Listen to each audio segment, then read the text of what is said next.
increase ROAS by 40%, a 90% increase in revenue.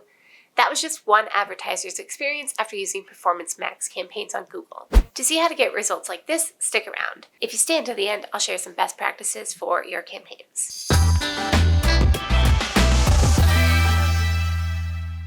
First, let's talk about what performance campaigns are. So because I'm a marketer and we love our acronyms, I'm going to refer to Performance Max campaigns as PMC from now on. It's kind of a long title. So PMC were designed to work alongside your keyword-based search campaigns. They're meant to help you find more conversions across all of Google's properties, like YouTube, Display, Search, Discover, Gmail, and Maps. Performance Max combines Google's automation technologies across their bidding, budget, optimization, audiences, creatives, attribution, and a lot more signals. So why is it that they work? Well, these ads show where they are most likely to see success. Did you know that over 40% of global shoppers say that they have purchased products that they've discovered on YouTube? And more than 1 billion active users come to Gmail every single month. So the machine learning reacts in real time to make adjustments.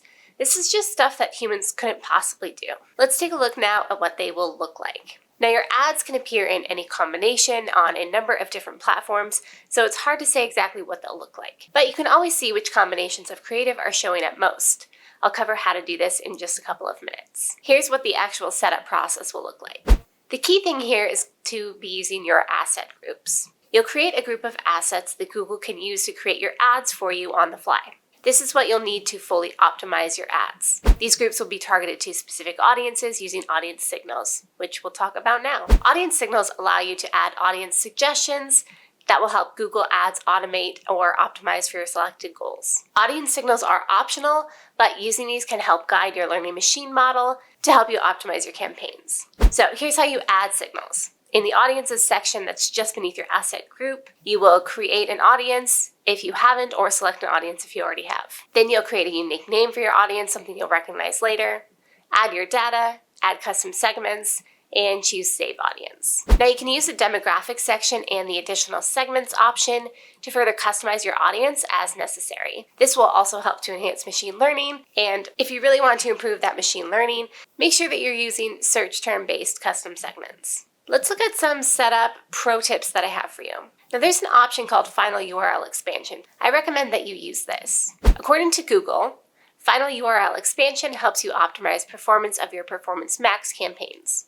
Use Final URL Expansion to replace your final URL with a more relevant landing page based on the user's search query and their intent, and to customize a dynamic ad headline that matches your landing page content. So here are some of the benefits of using this expanded URL option. You can reach more customers that match your business through new searches that you may not have through your regular campaigns. You can increase your ad performance through more relevant ads with those dynamic headlines and creative swapping around. And you can drive conversions to relevant landing pages by selecting whatever landing page that user or goal will connect with most. Now, you may have specific URLs on your site that you don't want people to actually go to.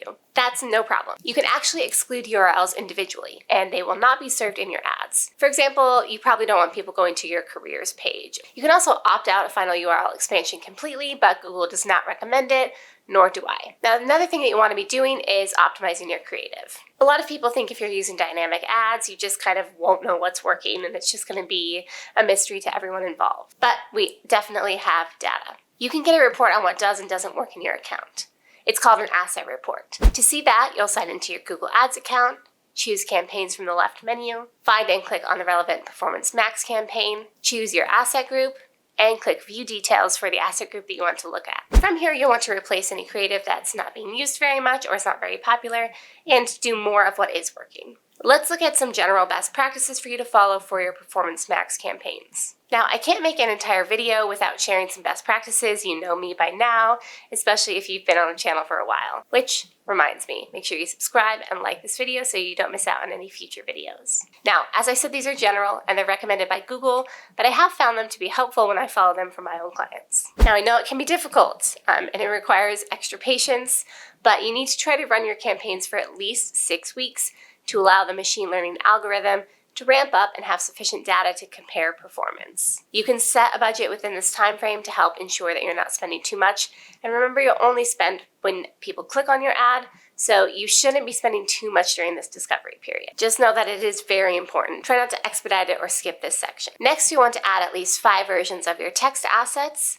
That will be 4 headlines and 5 descriptions to your asset group. Max out everything, basically, is what I'm saying. You'll add at least 5 versions of your image assets, including those 1200 by 1200s. And like I said, you want to use as many as possible. Really max out your options. Definitely use relevant audience signals, as signals help speed up that machine learning process. You'll definitely want to make sure that your Google Ads conversion tracking is set up, that you have your analytics connected to your website, that you're utilizing any tags or UTM codes that you want to be using in your advertising campaigns. This should include cross-device tracking. And when you're looking at targeting, try these few groups. Try detailed demographics. This is reaching users who are based on long-term life facts. Target people based on life events. This is when they're in the middle of important life milestones like birthdays, anniversaries, weddings, graduations, new babies, buying homes, etc. You can also do affinity audiences. These are groups based on what they're passionate about, their hobbies, and their interests over time, or in-market audiences.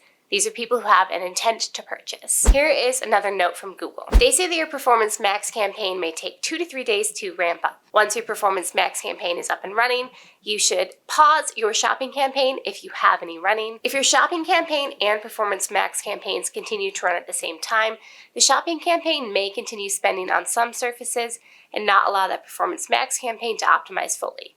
So they'll be competing against each other and drive up your cost. Once your campaign is set up, check your creatives and swap those out as necessary. Otherwise, these should be a little bit more hands-off than your social ads campaigns. But they still do need you. Don't abandon them. Don't forget about them. Just not quite as needy as those social campaigns. Those are the tips that I have for you for Performance Max so far. If you learned something new today, please give this video a thumbs up. Don't forget to subscribe to our channel and turn on notifications so you don't miss out on any of our other marketing videos. Also, don't forget to let me know what requests you have. I'm happy to take them and make videos that you would find helpful. Thank you so much for watching. I'll talk to you soon. Happy marketing!